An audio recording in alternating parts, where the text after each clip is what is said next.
Welcome back to the channel everyone. Company incorporation के second part में आप सभी का स्वागत है। तो गाइज फर्स्ट पार्ट में हमने स्पाइस फॉर्म फिल करना सीख लिया था। सेकंड पार्ट में हम एओए एमओए एजाइल प्रो को फाइल करना सीखेंगे। देखिए सबसे पहले आपको आ जाना है एमसीए पोर्टल पे। पोर्टल आप लॉगिन कर लेंगे। लॉगिन करने के बाद आप लोग जाएंगे पेंडिंग फॉर एक्शन में। पेंडिंग फॉर एक्शन में जितनी भी आपकी पेंडिंग एप्लीकेशंस है वो आ जाएंगी। इसमें आप अपनी पेंडिंग एप्लीकेशन ढूंढेंगे। ठीक है, अगर आप साथ के साथ कर रहे हो तो कोई दिक्कत नहीं है, पेंडिंग एप्लीकेशन ढूंढने की जरूरत नहीं है। मैं यहाँ पे ये जो कंपनी इनकॉर्पोरेट कर रही थी वहां पे मिनी डैशबोर्ड का ऑप्शन आएगा, यहाँ पे आपको क्लिक कर देना है मिनी डैशबोर्ड पे। यहाँ से वो कंपनी ओपन हो जाएगी जो कंपनी हम लोग इनकॉर्पोरेट कर रहे थे। राइट एवरीवन, अब हम सबसे पहले कौन सा फॉर्म यहाँ पे फाइल करेंगे। देखिए यहाँ स्पाइस ए और बी ऑलरेडी हो चुका है। ठीक है, अपलोड नहीं हुआ यहाँ पे लेकिन हम तैयार कर चुके हैं इसको। अब उसके बाद हमारे पास यहाँ पे देखिए एडिट का ऑप्शन आ रहा है। INC 33 हम लोग यहाँ पे सबमिट करेंगे। आप इसके ऊपर क्लिक कर दीजिए एडिट के ऑप्शन पे। अब INC 33 होता क्या है? फर्स्ट क्वेश्चन, INC 33 होता है मेमोरेंडम ऑफ एसोसिएशन। अब आप बोलोगे कि मैम मेमोरेंडम ऑफ एसोसिएशन क्या है? मैंने पहले ही बताया था मेरी वीडियोस में। मैं सिर्फ प्रैक्टिकली आपको सिर्फ दौड़ाऊंगी नहीं कि ये करते जाओ ये करते जाओ ये करते जाओ, क्योंकि जब तक थ्योरेटिकल कंसेप्ट क्लियर नहीं होता, मेरा मानना यह है आप लोग ग्रो नहीं कर पाओगे। रटा रटाया हर जगह नहीं चिपकाया जाता। मैं आपको फॉर्मेट दे दूंगी, ये कॉपी पेस्ट कर दो तो ट्रेडिंग एक्टिविटी, ट्रेडिंग कंसर्न है, मैन्युफैक्चरिंग कंसर्न है। प्रैक्टिकली जब सिचुएशन सामने आती है तो वो रटा रटाया फेल हो जाता है। तो सबसे पहले हम ये देखेंगे कि एक्चुअल में मेमोरेंडम ऑफ एसोसिएशन क्या है। थोड़ा सा मैं इसमें मेहनत आप लोगों की ज्यादा करवाऊंगी, थोड़ा आप लोगों को थ्योरेटिकल में लेकर के चलती हूँ। मेमोरेंडम ऑफ एसोसिएशन क्या होता है? देखिए मेमोरेंडम ऑफ एसोसिएशन क्या है? एक मेन डॉक्यूमेंट होता है कंपनी का, जिसमें बताया जाएगा कि स्कोप, पावर और ऑब्जेक्टिव क्या है कंपनी के, कंपनी एक्चुअल में काम क्या कर रही है। ठीक है, ये एक तरीके से चार्टर होता है कंपनी का, जैसे कॉन्स्टिट्यूशन होता है ना लॉ टाइप से, तो ये एक तरीके से लॉ है कंपनी का, कॉन्स्टिट्यूशन है। इसमें सबसे पहला जो मेन कॉन्सेप्ट दिया जाता है वो क्या दिया जाता है? नेम क्लोज, की कंपनी का नेम क्या है। अब कहोगे मैम नेम तो पहले ही हो गया था। हाँ कोई बात नहीं, लेकिन इसमें नेम क्लोज क्या रहता है? उसमें प्राइवेट लिमिटेड ऐड हो जाता है कंपनी के साथ। नेक्स्ट रजिस्टर्ड ऑफिस का क्लोज आ जाता है। जो एड्रेस है आपका वो प्रॉपर एमओए के अंदर आता है। एमओए के अंदर एक रजिस्टर्ड ऑफिस क्लोज भी होता है कि आपका रजिस्टर्ड ऑफिस जो है वो कंपनी का वो कहाँ रहेगा, कौन से रजिस्ट्रार ऑफ कंपनीज में आपकी जुरिडिक्शन आएगी, ये आपको कौन बताता है? एमओए। अब मेन जो इंपॉर्टेंट क्लोज है, देखिए ये जो दो क्लोज है ना, कंपनी का नाम और रजिस्टर्ड ऑफिस, ये ऑटोमेटिकली पिक कर लेगा जो आपने पिछले फॉर्म फाइल किए थे वहां से। बट अब जब मैं बात करूंगी ना ऑब्जेक्ट क्लोज की, that is too much important, ये आपको एंटर करना है। ऑब्जेक्ट, देखिए जो ऑब्जेक्ट्स यहाँ पे आप कंपनी के दोगे ना, आपने पहले बताया था कि हमारी कंपनी क्या काम करना चाहती है, हमने कोड दिया था स्पाइस ए फाइलिंग के टाइम पे। अब आपको उससे रिलेटेड कंप्लीट ऑब्जेक्ट्स बताने हैं कंपनी के कि हमारी कंपनी क्या काम करेगी। अब जो आपकी कंपनी काम करेगी ना, उसको आपने दो तरीके से बताना है। सबसे पहले आप बताएंगे जी मेन ऑब्जेक्ट्स की, हमारे मेन ऑब्जेक्ट क्या है कंपनी के। ठीक है, फिर आप बताएंगे उनसे रिलेटेड एंसिलरी और इंसिडेंटल ऑब्जेक्ट, यानी सपोर्टिंग एक्टिविटीज आप क्या क्या करोगे। पहले तो मेन एक्टिविटीज क्या है, फिर आप बताओगे उससे रिलेटेड सपोर्टिंग एक्टिविटीज क्या है। अब हो सकता है आपको इसमें कंफ्यूजन हो जाए, तो मैंने आपके लिए एग्जाम्पल भी यहाँ पे लिखा है। जैसे जो कंपनी है, कंपनी मैन्युफैक्चर और सेल कर रही है furniture. A company is manufacturing and selling a furniture. तो यहाँ पे कॉर एक्टिविटी बिजनेस की क्या हो जाएगी? बिजनेस की कॉर एक्टिविटी है manufacturing and sale wooden and steel furniture including chair, table, bed and other related products. ये हमारे पास क्या हो गई? ये हमारे पास मेन एक्टिविटी है, क्योंकि मेन एक्टिविटी हमारे पास, मैंने बोला कि फर्नीचर सेल करने का, तो फर्नीचर सेल करने में हमने डाल दिया यहाँ पे। जैसे हम मेमोरेंडम में अगर डालेंगे, मेमोरेंडम में लिखेंगे हम मैन्युफैक्चर करते हैं, सेल करते हैं वुडन भी और as well as steel furniture भी इंक्लूडिंग दिस प्रोडक्ट्स। डन। अब अगर मैं बात करूं एंसिलरी ऑब्जेक्ट्स की, तो एंसिलरी ऑब्जेक्ट्स क्या होते हैं? जो उनसे इंसिडेंटल होते हैं, जो मेन ऑब्जेक्ट को कंप्लीट करने के लिए जरूरी होते हैं। एंसिलरी ऑब्जेक्ट यानी कि वो ऑब्जेक्ट्स जो कि मेन ऑब्जेक्ट को अचीव करने के लिए क्या होते हैं? इंपॉर्टेंट होते हैं। जैसे कि यहां पे दिया हुआ है to purchase raw material such as wood, metal, paint and tools. देखिए जब तक आप रॉ मटेरियल नहीं खरीदोगे, मैन्युफैक्चरिंग कैसे कर लोगे? ठीक है, लैंड, बिल्डिंग, मशीनरी लेना मैन्युफैक्चरिंग प्रोसेस को कंप्लीट करने के लिए। अपॉइंट करना एजेंट्स और डिस्ट्रीब्यूटर, एडवर्टाइजमेंट करना, प्रमोट करना अपने प्रोडक्ट की, लोन लेना बैंक और बिजनेस से के ऑपरेशंस के लिए बैंक से लोन लेना। तो इस टाइप की कई सारी एंसिलरी एक्टिविटीज होती हैं जो आपको करनी ज़रूरी होती हैं बिजनेस के कॉन्सेप्ट को पूरा करने के लिए। तो जो आपका इसमें 3A कॉलम आएगा ना, उसमें हम देंगे मेन ऑब्जेक्ट्स, 3B में आप देंगे एंसिलरी ऑब्जेक्ट्स। मैं आपको 3B की लिस्ट दे दूंगी, आप वहां से कॉपी पेस्टेड कर सकते हो स्क्रीनशॉट लेके, ठीक है। तो क्यों, वो सभी आपको देने जरूरी है, और भी उसके अलावा ऐड ऑन करना चाहो तो वो भी आपकी इच्छा, आप उसके अलावा भी 3B के अंदर एंसिलरी ऑब्जेक्ट्स अपने बिजनेस के ऐड ऑन कर सकते हो। डन। नेक्स्ट अगर मैं बात करूं लायबिलिटी क्लोज, लायबिलिटी क्लोज बहुत ज़्यादा इंपॉर्टेंट है। यहाँ पे हम लिमिटेड कर देते हैं लायबिलिटी को, कि हमारे शेयर होल्डर्स की लायबिलिटी लिमिटेड है, क्योंकि स्टार्टिंग में हमने लिखा था कि हम शेयर होल्डर्स जो हैं वो लिमिटेड बाय शेयर हम कंपनी बना रहे हैं। फर्स्ट पेज पे मैंने बताया था स्पाइस ए में कि हम लिमिटेड बाय शेयर्स जो है वो वाली कंपनी बना रहे हैं, यानी कि शेयर होल्डर्स की लायबिलिटी सिर्फ अपने शेयर्स की वैल्यू तक है, अनलिमिटेड लायबिलिटी नहीं है। Mostly it is limited to amount of unpaid on shares, यानी अगर शेयर्स की अमाउंट कुछ अनपेड रहती है तो वहां तक ही आप लाइबल हो, उससे ज्यादा में आप लाइबल नहीं हो। जैसे शेयर था 500 रुपए का, 100 का हम एग्जांपल लेते हैं, यहाँ पे तो आपको कंप्लीट पेमेंट करनी पड़ेगी। 100 रुपीज का शेयर था, आपने 60 पे कर दिए, 40 पेंडिंग है, तो ये 40 तक आपकी लाइबिलिटी होगी, इससे ज्यादा आपकी लाइबिलिटी नहीं होगी कंपनी में इन एनी केस। नेक्स्ट मैं बात करूं कैपिटल क्लोज। कैपिटल क्लोज क्या कहता है, जैसे ऑथोराइज्ड कैपिटल की मैं बात करूं, ऑथोराइज्ड कैपिटल कितनी होगी कंपनी की, ठीक है, कितने का एक शेयर होगा, टोटल नंबर ऑफ शेयर कितने होंगे। ऑथोराइज्ड यानी कि वो मैक्सिमम कैपिटल जितना एक कंपनी इशू कर सकती है। जैसे एक कंपनी इशू तो कर सकती है 10 लाख शेयर, 10 रुपए का एक, यानी 1 करोड़ के शेयर इशू कर सकती है, बट उसने इशू किए सिर्फ और सिर्फ 1 लाख शेयर, ठीक है। इशू कितने किए, 1 लाख शेयर, 10 रुपए का एक, तो 9 लाख तो भी पेंडिंग है, लेकिन अथॉरिटी उसने कितने की ले रखी है, 10 लाख शेयर्स की, ये अथॉरिटी है, ठीक है। और ये इशूड कैपिटल है। और फॉर एग्जांपल इशू तो उसने 1 लाख की है, लेकिन सब्सक्राइब कितने हुए, सिर्फ 95,000। सब्सक्राइब्ड कितने हुए, 95,000, यानी अभी क्या था, 1 लाख तो इशू किए थे, लेकिन सामने वालों ने सिर्फ 95,000 के लिए ही एप्लीकेशन लगाई है, ठीक है। तो उसके बाद पेड भी कितने लोगों ने किया, 95,000 ने टोटल ने पे कर दिया, तो 9,50,000 इनके पास आ गए इन अमाउंट, ठीक है। तो पेंडिंग कितने अभी इनके पास share, 9,05,000 share, authority 10 lakh shares की मिली हुई है आपको, क्लियर। नाउ सब्सक्रिप्शन क्लोज की मैं बात करूं, सब्सक्रिप्शन क्लोज क्या कहता है, जो फर्स्ट सब्सक्राइबर है उसका नाम, ये ऑटोमेटिकली आ जाएगा। आपने पीछे दिया था कि फर्स्ट सब्सक्राइबर कौन कौन से होंगे, उनके signature, address, number of shares, ये ऑटोमेटिकली वहां पे फुलफिल हो जाएगा।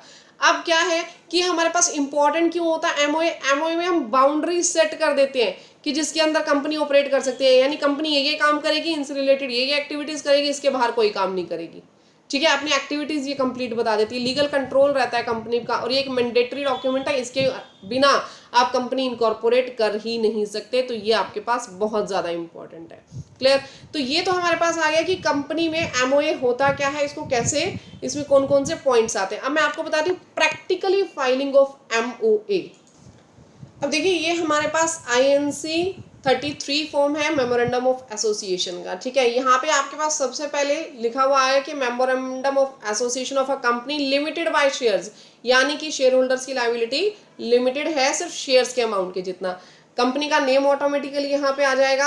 अब जो मेन ऑब्जेक्ट्स है कंपनी के वो आपको यहाँ पे प्रोवाइड करने हैं, ठीक है। यहाँ पे आपके पास सिर्फ राइस मिलिंग आ रहा है, सिर्फ राइस मिलिंग नहीं लिखना, आपको कंपनी के ऑब्जेक्ट्स को कंप्लीट डिस्क्राइब करके लिखना है। जैसे कंपनी जो राइस है उसको मैन्युफैक्चर करेगी और उसमें कौन कौन सी एक्टिविटीज़ करेगी, मेन ऑब्जेक्ट्स यहाँ पे आपको कंपनी के लिखने हैं कि उसमें ये ट्रेडिंग भी करेगी, उसमें ये एक्सपोर्ट्स भी करेगी। यहाँ पे आप कंपनी के क्या देंगे, मेन ऑब्जेक्ट्स देंगे, क्लियर। यहाँ पे उससे रिलेटेड मैटर्स देंगे, यानी एंसिलरी ऑब्जेक्ट्स आप कहाँ पे देंगे, इधर इस वाले बॉक्स में आपको एंसिलरी ऑब्जेक्ट्स जो है वो कंपनी के प्रोवाइड करने हैं। जैसे मैं ऑलरेडी एक जो कंपनी मैंने बनाई है मैं उसके ऑब्जेक्ट्स आप लोगों को दिखा रही हूँ। इसका ऑनलाइन प्लेटफॉर्म, ऑनलाइन एक्टिविटीज ये करता है, ई कॉमर्स सेलर है ये। तो इससे जो मैंने ऑब्जेक्ट्स बनाए कि ऑनलाइन प्लेटफॉर्म पे मैन्युफैक्चर करेगा, प्रोड्यूस करेगा, एक्सपोर्ट करेगा, ठीक है, प्रोफेशनल कंसल्टेंट जो है उससे रिलेटेड एक्टिविटीज कर सकता है, अपने प्रोडक्ट्स को सेल कर सकता है। आप चाहें तो एआई का भी यूज कर सकते हैं जो आपको मेन ऑब्जेक्ट्स उससे रिलेटेड बना करके देगी, बट उसे अच्छे से पढ़ के यहाँ पे पेस्ट करना। रीजन बीइंग आपकी जो कंपनी है ना इन्हीं बाउंड्रीज में रह करके काम करेगी, तो डिटेल में इसे बनाना, ऐसा नहीं कि शॉर्ट फॉर्म के अंदर बना दिया। एक्चुअल में जब आप कंपनी बनाते हो ना तो कंप्लीट डिटेल में हम उसकी सारी इंफॉर्मेशन देते हैं। ठीक है, तो ये देखो मैंने उससे रिलेटेड हर एक डाटा को यहाँ पे लिखा है कि वो क्या क्या काम कर सकती है, वो यहाँ पे उससे रिलेटेड कौन कौन से बिजनेस कर सकती है। क्लियर। अब जो आपके पास बी में आ गया, बी के अंदर आप कॉपी पेस्ट भी कर सकते हो, आप इसको चाहो तो स्क्रीनशॉट ले लेना। बी यहाँ पे एज इट इज उससे रिलेटेड एंसिलरी जो ऑब्जेक्ट्स है ना, एंसिलरी ऑब्जेक्ट्स जो हैं वो आपको देने जरूरी होते हैं। जैसे मैंने बताया था ना, उससे रिलेटेड जो रॉ मटेरियल है वो परचेज करेगी, प्लांट एंड मशीनरी परचेज करेगी, टूल्स परचेज करेगी, किसी से एडवाइस भी ले सकती है, मूवेबल इमूवेबल प्रॉपर्टी परचेज कर सकती है अपने ऑब्जेक्ट्स को पूरा करने के लिए। तो ये मैंने कॉमन यहाँ पे डाले हुए हैं कि वो परचेज भी कर सकती है property, movable immovable property, raw material, किसी से सलाह लेना, या फिर अदर जो अपने वर्क को मैनेज करने के लिए control under superintendent of factory. तो ये सब कुछ जो है ना, ये मैंने कॉमन एक डाटा बनाया हुआ, आप चाहो तो स्क्रीनशॉट ले लो इसका। ठीक है, तो जैसे ट्रेडमार्क अप्लाई कर सकती है, गुडविल से रिलेटेड गुडविल परचेज कर सकती है, और फर्म कंपनीज अंडरटेकिंग इनके साथ जो प्रोजेक्ट्स है प्रोजेक्ट्स में एंटर कर सकती है, टेंडर ले सकती है। तो यहाँ पे मैंने कई सारे इसके एंसिलरी ऑब्जेक्ट्स बना के डाले हुए हैं जो हर एक कंपनी के अंदर आपको जो है अप्लाई हो जाते हैं। जैसे प्रॉपर्टी परचेज करना, देखिए उससे रिलेटेड मैंने डाला है, know how, information, design, pattern. तो ये सब ऑब्जेक्ट्स आपको यहाँ पे एंटर कर देने हैं। अगर इसके अलावा भी आपके कोई ऑब्जेक्ट्स हैं तो वो भी आप लोग बना करके यहाँ पे एंटर कर सकते हो। ठीक है, मैंने एक तरीके से आपको प्रोसीजर यहाँ पे दिखा दी, लेकिन जो भी एंसिलरी जितने ज्यादा से ज्यादा हो वो आप यहाँ पे डाल दो ताकि कल को कोई भी आपको इससे रिलेटेड इशू ना आए। डन, यहाँ तक आप लोगों को क्लियर हो गया। अब आ जाते हैं हम अपने एमसीए पोर्टल पे। यहाँ देखिए, यहाँ लिखा हुआ है कि लाइबिलिटी आपकी जो है वो सिर्फ शेयर तक लिमिटेड है, उससे ज़्यादा नहीं है शेयर होल्डर्स की। फिर आपके पास लिखा हुआ है कि कितने शेयर आपने इशू किया, आपकी शेयर कैपिटल क्या है। मैंने आपको बताया था ना, यहाँ पे नेम क्लोज भी आएगा, ऑब्जेक्ट क्लोज भी आएगा, रजिस्टर्ड ऑफिस का एड्रेस का क्लोज भी आएगा कि किस आरओसी में आपका ऑफिस है। अब यहाँ पे क्या आ गया कि आपकी शेयर कैपिटल कितनी है, तो हर एक क्लोज यहाँ पे आ रहा है आपके पास। नेक्स्ट यहाँ पे आपको डिक्लेरेशन पे साइन कर देना है। जो आपके डायरेक्टर्स हैं उनका डीएससी यहाँ लगेगा, इन्फॉर्मेशन ऑटोमेटिकली पिछले वाले डाटा से आ जाएगी। और यहाँ पे आपको किसकी इन्फॉर्मेशन देनी है, यहाँ पे आपको अपने सीए की या फिर सीएस की, इनकी इन्फॉर्मेशन देनी है जिससे आप ये फॉर्म जो है वो साइन करवा रहे हो। ठीक है, तो यहाँ आपने जैसे एसीए से यानी एसोसिएट चार्टर्ड अकाउंटेंट से फाइल करवाया तो उसकी इन्फॉर्मेशन दो, एज अ विटनेस उसको साइन करने पड़ेंगे, उसका नाम, एड्रेस और दिन। अगर दिन नहीं है उसके पास, जो भी आपका सीए है या सीएस है, तो वो अपना पैन भी यहाँ पे दे सकता है। डिजिटल सिग्नेचर डाउनलोड करके बाद में आपको उसके साथ अटैच करने हैं, और जिस डेट पे वो साइन हुआ है वो डेट आपको यहाँ पे एंटर करनी है। एंटर करके आप सेव के बटन पे क्लिक करेंगे, देन सबमिट के बटन पे यहाँ से क्लिक कर देंगे। INC 33 मैंने सबमिट कर दिया। इसके बाद बारी आ जाती है INC 34 की। यहाँ पे आपको एडिट के बटन पे क्लिक करना है। जब आप INC 34 फाइल करेंगे तो INC 34 में आपके पास क्या जाता है, article of association. Article of association क्या होता है, इसमें आपको पावर्स बताई जाती हैं कि जो डे टू डे रूटीन्स में एक्टिविटीज हो रही हैं कंपनी की, वो कंपनीज को उस काम को करने के लिए कितनी पावर दी गई है, यानी रूल्स एंड रेगुलेशंस क्या है कंपनी के। जितने भी रूल्स एंड रेगुलेशंस हैं वो किस में बताए जाते हैं, आर्टिकल्स ऑफ एसोसिएशन में। ठीक है, इसको फॉर्म को कैसे फाइल करना है ये बताने से पहले ना मैं आपको थोड़ा सा बताना चाहूंगी सबसे पहले कि आर्टिकल ऑफ एसोसिएशन को डिटेल में कि क्या क्या चीजें आपको इसमें ध्यान रखनी है, फॉर्म को फाइल करते टाइम कौन कौन सी चीजें इंक्लूड इसमें आपको करनी है। आर्टिकल्स ऑफ एसोसिएशन हमारे पास, जैसे मैंने बताया कि मैनेजमेंट के रूल्स वगैरह जो है वो इसके अंदर डिफाइन होंगे, तो इसको मैं गवर्नेंस रूल भी बोल सकती हूँ। ठीक है, कि किन किन रूल्स के बेस पे कंपनी जो है वो अपने काम करेगी, ऑपरेट करेगी। शेयर होल्डर्स को क्या राइट दिए गए हैं, डायरेक्टर्स को क्या राइट दिए गए हैं, क्लियरली ये चीज़ कहाँ डिफाइन होगी, AOA के अंदर। क्लियर, शेयर होल्डर्स के जितने भी राइट्स हैं, पावर्स हैं, वो सब यहाँ पे डिफाइन होंगे। शेयर्स को किस तरीके से ट्रांसफर किया जाना है, कल को अगर कोई अपना share holder voting right transfer करना चाहे तो कैसे ट्रांसफर कर सकता है। ठीक है, जैसे फॉर एग्जांपल एक छोटी सी चीज मैं बताऊं, 100 शेयर है अगर किसी के पास, तो उन 100 शेयर्स वाले पर्सन का जो वोट है वो एक सिंगल वोट माना जाएगा, या पर शेयर पर वोट आप रखना चाहते हो, क्या आप क्या चाहते हो कि पर शेयर को पर वोट काउंट किया जाए, या फिर 100 शेयर वाले को पर वोट काउंट किया जाए। कल को आप शेयर जब ट्रांसफर करोगे तो उसमें किन किन रूल्स को फॉलो करना जरूरी है, किन किन बातों का ध्यान रखना जरूरी है, ये सब आप इसके अंदर बताओगे। नेक्स्ट वन अगर मैं बात करूं मीटिंग एंड वोटिंग प्रोसीजर, कल को जो आपकी एनुअल जनरल मीटिंग है उससे रिलेटेड आप इसमें कुछ भी क्लोजेस डालना चाहो डाल सकते हो। नोटिस पीरियड कितने दिन का देना पड़ेगा, कॉरम कितना कम से कम होना चाहिए, यानी कम से कम कितने मेंबर्स वहां अवेलेबल होने चाहिए। कॉरम क्या होता है कि नंबर ऑफ मेंबर्स कितने अवेलेबल हो, 75% अवेलेबल हो या 100% अवेलेबल हो, मेजोरिटी आपको डिसाइड करनी है उसके अंदर कोरम की, ठीक है। और डिसीजन जो है, डिसीजन आपका कब एप्लीकेबल होगा, कितनी मेजोरिटी पे डिसीजन एप्लीकेबल होगा। स्पेशल रिजोल्यूशन जो है उस केस के अंदर अगर मैं बात करूं, ठीक है। नेक्स्ट अगर हम देखें अपॉइंटमेंट और रिमूवल ऑफ डायरेक्टर्स या फिर पावर्स ऑफ डायरेक्टर की अगर मैं बात करूं, यहाँ पे तो process of appointing and removing the director, किस तरीके से आपको अपॉइंट करना है डायरेक्टर या रिमूव करना है, पावर्स और ड्यूटीज क्या है डायरेक्टर की, और किस तरीके से जो डायरेक्टर्स हैं वो मीटिंग ले सकते हैं, मीटिंग के अंदर डिसीजन ले सकते हैं। क्लियर, कितने डायरेक्टर्स का मिनिमम वहाँ होना ज़रूरी है, और बोर्ड जो है कम से कम कितने डायरेक्टर्स के अंदर बनेगा। डिविडेंड डिस्ट्रीब्यूशन किस तरीके से करना है, प्रोसेस क्या रहेगी, कितना डिस्ट्रीब्यूट करना है डिविडेंड प्रॉफिट में से, ठीक है। Transfer and transmission of shares किस तरीके से होंगे, कोई कंडीशन अगर रिस्ट्रिक्शन आप लगाना चाहो उसके अंदर, जैसे no share transfer shall be valid unless the BOD यानी board of director approve the transfer in any manner prescribe, जब तक डायरेक्टर आपको अप्रूव नहीं करेंगे आप शेयर जो है वो ट्रांसफर नहीं कर सकते। कल को अगर कंपनी वाइंड अप हो जाती है, ठीक है, देन जो रूल्स है वो डिफाइन कर सकते हैं फॉर हाउ द कंपनी में डिसॉल्व और वाउंड अप, किस तरीके से वो वाउंड अप होगी, कंपनी की एसेट्स कैसे डिस्ट्रीब्यूट की जाएंगी, ये सब आप अपने एओए के अंदर बता सकते हो। देखो कंपनी के स्मूथ रनिंग के लिए एओए का होना बहुत जरूरी है। जैसे देखो अगर मैं बात करूं, कोई भी एक क्लासरूम है, क्लासरूम के अंदर कोई भी जो टीचर है, टीचर ही अवेलेबल नहीं है, तो क्लास जो है, क्लास तो वैसे ही मतलब मैसअप सी हो जाएगी, उस क्लास की वैल्यू ही क्या रहेगी जब वहाँ पे कोई इंस्ट्रक्टर नहीं है, कोई टीचर नहीं है। इसी तरीके से जो डायरेक्टर है शेयर होल्डर है, वो कौन है, टीचर्स हैं, वो कौन किसके थ्रू चलेंगे, ये रूल्स के थ्रू। इनको क्या डिफाइन किए गए हैं कि रूल डिफाइन किए गए हैं कि इन रूल्स के बेस पे आपको ये कंपनी चलानी है। जैसे टीचर्स को रूल बताया जाता है ना कि इस रूल्स के बेस पे आपको स्कूल चलाना है, स्कूल के इन रूल्स के हिसाब से चलना पड़ेगा। तो डायरेक्टर और शेयर होल्डर को भी बताया जाता है कि भैया ये रूल्स हैं, इन रूल्स के अकॉर्डिंग आपको कंपनी रन करनी है। तो अब रूल तो आप उनको लिख के दोगे ना कि इस एओए के अंदर आप बंधे हुए हो, ठीक है। तो ये एओए का कंसेप्ट है। अब हम आ जाते हैं प्रैक्टिकल फाइलिंग पे। अब हम आ गए प्रैक्टिकल फाइलिंग पे आईएनसी 34 के।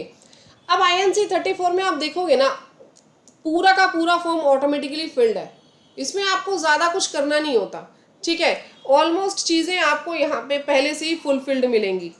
इसमें आपको उस टैब पे क्लिक करना है जिसे आपने चेंज करना हो। जैसे फॉर एग्जांपल फर्स्ट में अगर आपको कोई चेंज करना है तो आप यहाँ पे क्लिक करेंगे, ये वाला जो बॉक्स है देखो ये इनेबल हो गया, यहाँ पे आप जो लिखना चाहे वो लिख सकते हैं, ठीक है। मैं इसको भी डिसेबल कर रही हूँ। इसमें मेनली जो आपको चेंज करना है वो भी मैं आपको बता दूंगी, बट इसमें मैं आपको फिर भी रिकमेंड करूंगी कि आप एक बार ये सारे क्लोजेस को पढ़ लीजिए।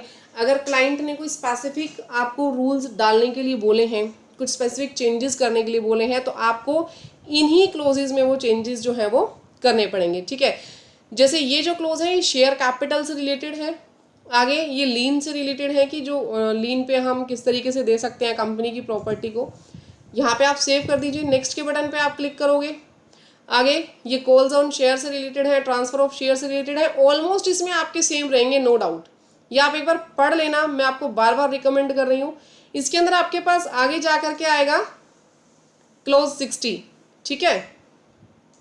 ये जो क्लोज 60 है ना, इसको हमेशा अल्टर कर लेना, यहाँ पे क्लिक करना और यहाँ पे जो आपके दोनों डायरेक्टर्स हैं या जितने भी डायरेक्टर्स हैं उनका आप नाम दीजिए, ठीक है। और यहाँ डाल देना कि कंपनी के डायरेक्टर कभी भी 2 से कम नहीं होंगे, ये क्लोज डालना जरूरी है। और जो मैक्सिमम नंबर ऑफ डायरेक्टर्स आप लिखना चाहो, जैसे 15 डायरेक्टर्स हैं, आप उनसे ज़्यादा डायरेक्टर्स जो है वो कंपनी में अपॉइंट नहीं करेंगे।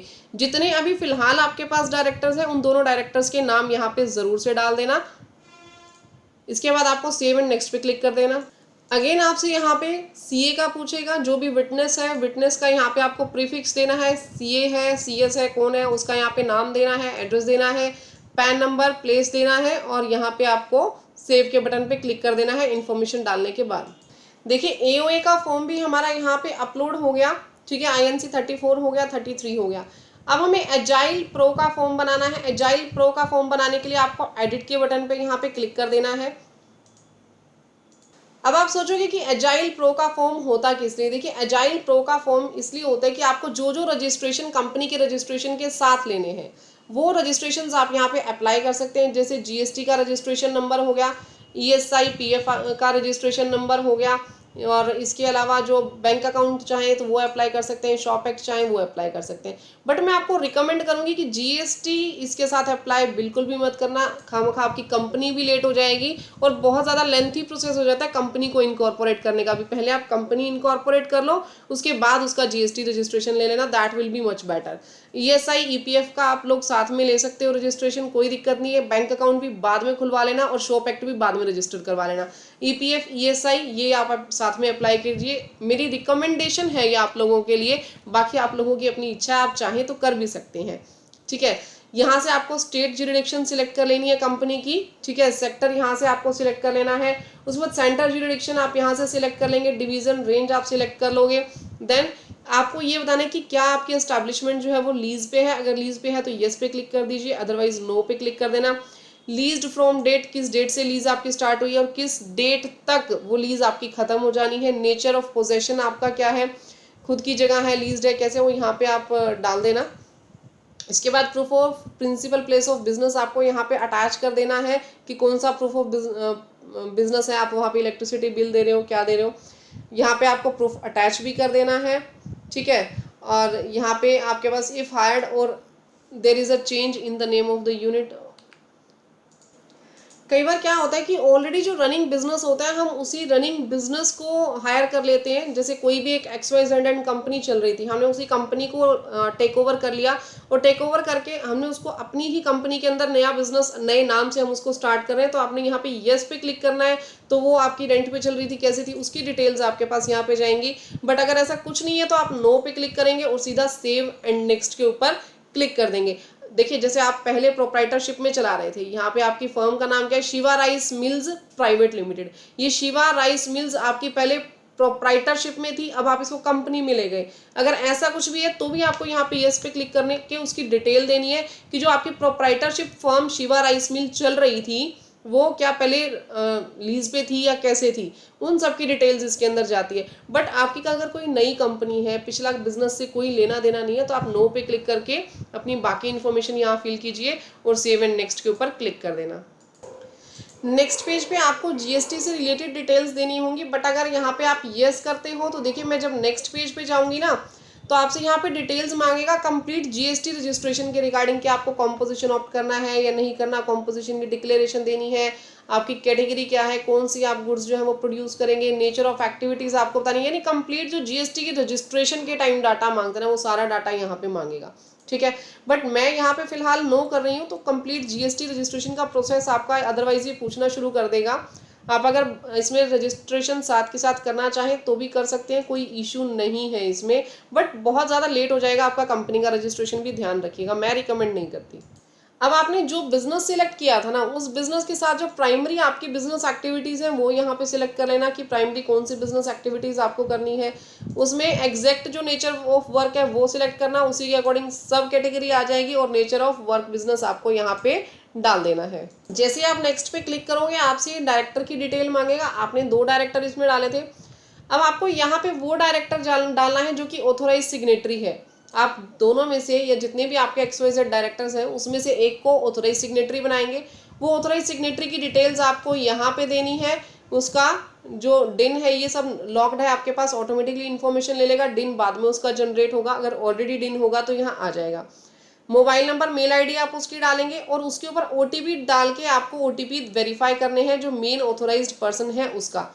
फिर आपको यहाँ पे फोटोग्राफ अटैच कर देनी है, specific signature of authorise signatory. देखिए, जो आपके पास उसका आधार है, पेन है, वोटर आईडी कार्ड है, वो सेल्फ अटेस्टेड करके यहाँ पे अटैच कर देना है। इसके अलावा आपके पास जो दूसरा मेंबर बच गया, जो दूसरा आपके पास डायरेक्टर था या अदर जितने भी डायरेक्टर्स हैं उनको यहाँ पे नाम सिलेक्ट करते जाएंगे और सिलेक्ट करने के बाद इन्फॉर्मेशन ये ऑटोमेटिक आ जाएगी। जितने भी टैब आपके पास लॉक्ड हैं आपको उसका मोबाइल नंबर डालना है, इस पर वेरिफिकेशन नहीं होगी, फोटोग्राफ यहाँ पे अटैच कर देना है, देन सेव करके आपको नेक्स्ट के बटन पे क्लिक कर देना है।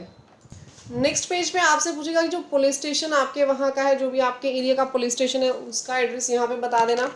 अप्रोप्रिएट ब्रांच ऑफिस पूछेगा एम्प्लॉयर की, कि आपकी ब्रांच ऑफिस कौन सी है। इंस्पेक्शन डिवीज़न यहाँ पे पूछेगा। बैंक नेम बता देना जहाँ आप अपना जो अकाउंट है वो खुलवाना चाहते हो। यहाँ पे आपको प्रूफ ऑफ आइडेंटिटी दे देनी है, ऑथोराइज सिग्नेटरी की, जो पैन आधार है बैंक अकाउंट ओपनिंग के लिए, जिसको भी ऑथोराइज सिग्नेटरी बना रहे हो। और यहाँ पे प्रूफ दे देना है एड्रेस का, जो भी आपका एड्रेस प्रूफ है, आधार कार्ड लगा सकते हो, वोटर आईडी कार्ड लगा सकते हो बैंक अकाउंट में देने के लिए। इसके बाद आपको यहाँ पे डिक्लेरेशन दे देनी है। इन्हीं तीनों के ऊपर आपने क्लिक कर देना है, प्लेस डाल देना है, डेट डाल देनी है जिस दिन आप सबमिट कर रहे हो इस इन्फॉर्मेशन को। यहाँ पे डिक्लेरेशन वो डायरेक्टर देगा जो डायरेक्टर आपने ऑथोराइज सिग्नेटरी बनाया हुआ है। देन डिक्लेरेशन देने के बाद आपको यहाँ से सबमिट के बटन पे क्लिक कर देना है। देखिए अब सभी के सभी फॉर्म्स आपने रेडी तो कर दिए। रेडी होने के बाद आपको क्या करना है, इन सभी फॉर्म्स को यहाँ पे डाउनलोड कर लेना है। ठीक है, जितने भी फॉर्म्स हैं ये सभी फॉर्म्स आपके पास डाउनलोड होंगे। ये स्पाइस से डाउनलोड नहीं करना है। यहाँ पे इनको डाउनलोड करके आपने डीएससी अटैच कर देने हैं। जो भी डायरेक्टर्स हैं, डायरेक्टर्स के डीएससी यहाँ पे अटैच होंगे। सीए जिसको आपने ऑथोराइज किया था वो सीए के डीएससी यहाँ पे अटैच होंगे। उसके बाद यहाँ पे आप अपलोड पे जैसे ही क्लिक करोगे ना, यहाँ अपलोड पे क्लिक करते ही आपके पास ऑप्शन आ जाएगा और आपने यहाँ पे क्लिक कर देने हैं फॉर्म्स। राइट, देखिए ये ऑप्शन यहाँ पे आ गया। यहाँ पे आपको चूज करना है और वो फाइल यहाँ पे अपलोड कर देनी है। जो भी आपने डीएससी लगा दी, डीएससी के बाद यहाँ पे चूज करके अपलोड कर दोगे आप अपने डॉक्यूमेंट को। जब आप डॉक्यूमेंट अपलोड करोगे ना तो यहाँ पे आपके पास अपलोडेड लिखा हुआ आ जाएगा। ठीक है, जब सारे डॉक्यूमेंट्स आपके अपलोड हो जाए तो आपको फाइल के बटन पे जाना है। ये भी बटन एनेबल इसलिए नहीं है क्योंकि हमने अभी डॉक्यूमेंट को अपलोड नहीं किया है। तो यहाँ पे जब सब डॉक्यूमेंट्स अपलोड होंगे ना तो यहाँ पे फाइल का बटन एनेबल हो जाएगा। फाइल के बटन पे क्लिक करना है। देन जो पेमेंट आएगी वो पेमेंट आपको कर देनी है, लीगल फीस यहाँ पे। और लीगल फीस पे करते ही आपकी जो कंपनी है इनकॉर्पोरेशन का फॉर्म फाइल हो जाएगा। फॉर्म फाइल होने के बाद आपको ये जो फॉर्म है यहाँ पे माय एप्लीकेशंस के अंदर जब जाओगे ना तो पेंडिंग फॉर एक्शन में नहीं, अंडर प्रोसेसिंग दिखेगा। अगर कोई क्वेरी आ जाती है तो क्वेरी का आपको आंसर देना पड़ेगा, वो डॉक्यूमेंट सबमिट करेंगे और अप्रूव्ड होने के बाद कंपनी यहाँ पे आ जाएगी अप्रूव्ड वाले टैब में। तो गाइज बहुत डिटेल में मैंने समझाने की कोशिश की आप लोगों को। अगर मेरे ये एफर्ट्स अच्छे लगे हो, वीडियो अच्छी लगी तो वीडियो को लाइक, चैनल को सब्सक्राइब कर देना और कमेंट सेक्शन में बताना कि एमसीए से रिलेटेड कौन सी जानकारियां आपको चाहिए, कौन से फॉर्म्स आप लोग चाहते हो कि उनकी जानकारियां मैं आपको दूं और लाइव यहाँ पे उनको फिल करना सिखाऊं। बट उसके लिए आपको मेरे चैनल को सब्सक्राइब करना पड़ेगा, नोटिफिकेशन के बटन पे भी क्लिक करना पड़ेगा ताकि ऐसी इंपॉर्टेंट जो इन्फॉर्मेशंस हैं वो आप लोगों को सबसे पहले देखने को मिले। और हमें भी बड़ा प्रोत्साहन मिलता है कि हम लोग इतने एफर्ट्स डाल रहे हैं तो सामने से आप लोग भी हमें रिस्पॉन्ड कर रहे हो। तो मिलते हैं नेक्स्ट वीडियो में, तब तक के लिए thank you, bye bye, take care everyone.